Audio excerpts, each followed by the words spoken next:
You're watching World TV. Kindly subscribe to our YouTube channel for more videos. Click on the subscribe button and the bell beside it. These will notify you once we drop a new video. Thank you.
It is well with you. It is well with you. Anything you say is said to you.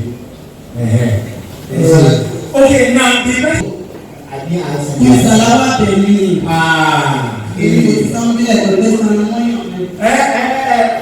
Mommy, is it King Salewa?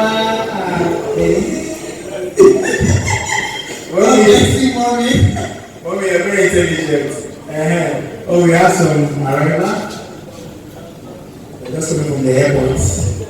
Okay, Ọ̀dọ̀ Aláàfin ikú bàbá yìí. Thank you very much. God bless you. Mo kúlẹ̀ fún ẹ. Délé go, ṣé ẹ ti gbáradì? Okay, so while you are getting set, we have like some live presentation coming up very soon. But before we proceed, please, we still need somebody to tell us the interpretation of the song we just played. And even the Wọ́n ṣe nǹkan. So àwọn tó bá fún mi ni màá dárúkọ. In fact, mo tún sọ fún wọn pé àwọn ọmọ mi kan àbá àwọn ọmọ mi kan bójú ẹ̀ ti dé. Bí àwọn tó wá coordinate àbí gbogbo yé mi o, bọ̀ ohun tó fèrè ni mo máa fà síta. Because mo kò bí pé àwọn kan wà bí tó yẹ kí a appreciate wọn. Yàtọ̀ sí pé èèyàn wà lára àwọn tó support pé kí wọ́n decide wọ́n bí ẹgbẹ́jọ́ agbègbè àwọn tó support OGO Yoruba àwọn 2018 ló yẹ ká dúpẹ́ wọn.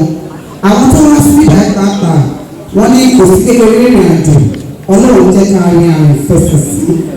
Mo dẹ̀ mọ̀ pé gbogbo ibi ní ewu wá ju ewu tẹ̀ ìpinnu wọn láṣẹlẹ̀ ìmọ̀ èèyàn dúró tó oríṣiríṣi tó wọ́n ṣẹlẹ̀. Bọ̀dà tá à ń sọ̀rọ̀ lọ́wọ́ tí ọ̀gbẹ́ni kọrin Honorable Sọjí pẹ̀lẹ́ lóbìnrin wọ́n pẹ̀lẹ́ wọ́n wọlé ló fi tọ̀wọ̀tọ̀wọ̀ fi kí pé ẹ̀ka àbùsà.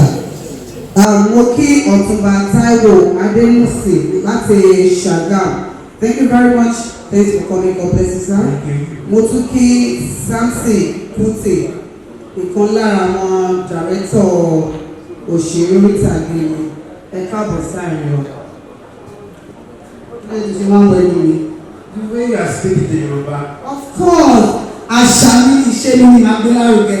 You are. Èmi do you know one thing? I keep telling people Funke Etti èmi ṣe Funke English.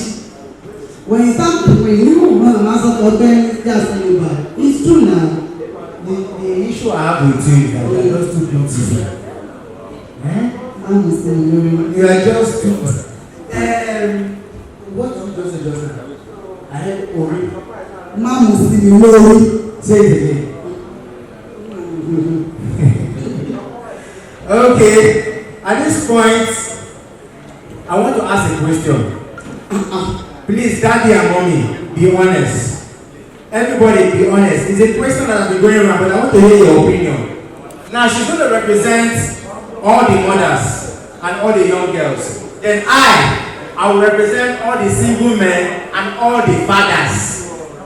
Please be honest with your response. Now, Thanks for watching. Please don't forget to click the subscribe button. Kindly comment and share. Thanks.